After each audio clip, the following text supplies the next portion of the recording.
এখন তো সামার চলছে, আর এই সময় খুব সুন্দর এঁচোড় পাওয়া যায়। সেই এঁচোড়টাই ঠিক কী পদ্ধতিতে রান্না করলে খাসির মাংসকেও হার মানিয়ে যাবে, সেই রান্নাটাই আমি আপনাদের সাথে শেয়ার করব। চলুন তাহলে দেখা যাক। এঁচোড় রান্নাতে প্রথমে সুন্দর করে এঁচোড়টাকে বেশ মোটা করে চোচা ছাড়িয়ে এরকম করে স্কোয়ার করে কেটে রেখেছি। এবার যে কোষগুলো যে থাকে, যেগুলো পেকে কাঁঠাল হয়, সেগুলো দেখো সুন্দর করে ছাড়িয়ে নিয়েছি। আলু কেটে নিয়েছি। আর দেখো এই কাঁঠালের বীজটাকে এইভাবে ছাড়াতে হবে, যেন এর যে পাতলা লাল যে আস্তরণটা সেটা যেন চলে যায়, নইলে পেট কামড়াবে। এইভাবে করে সুন্দর করে আমি কাঁঠালটাকে বা এঁচোড়টাকে কেটে নিলাম। আমি নিয়ে নিয়েছি পেঁয়াজ, রসুন, আদা, লঙ্কা, টমেটো। এটাকে মিক্সিতে আমি পেস্ট করে নেব একসঙ্গে। জাস্ট এই মশলাটুকু আমি মিক্সিতে পেস্ট করে নেব। সব এগুলো মশলাগুলো মিক্সিতে করে নেব।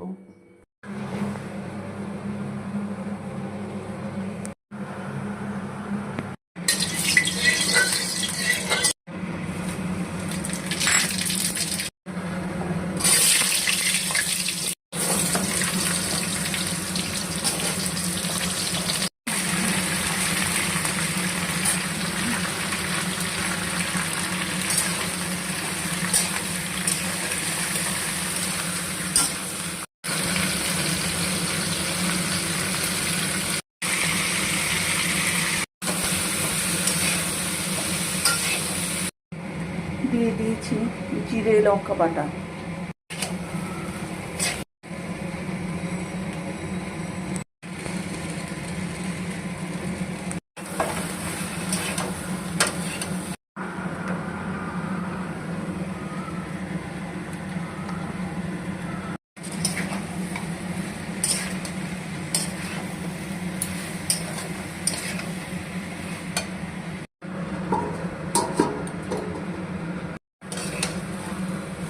কষানো হয়ে গেছে।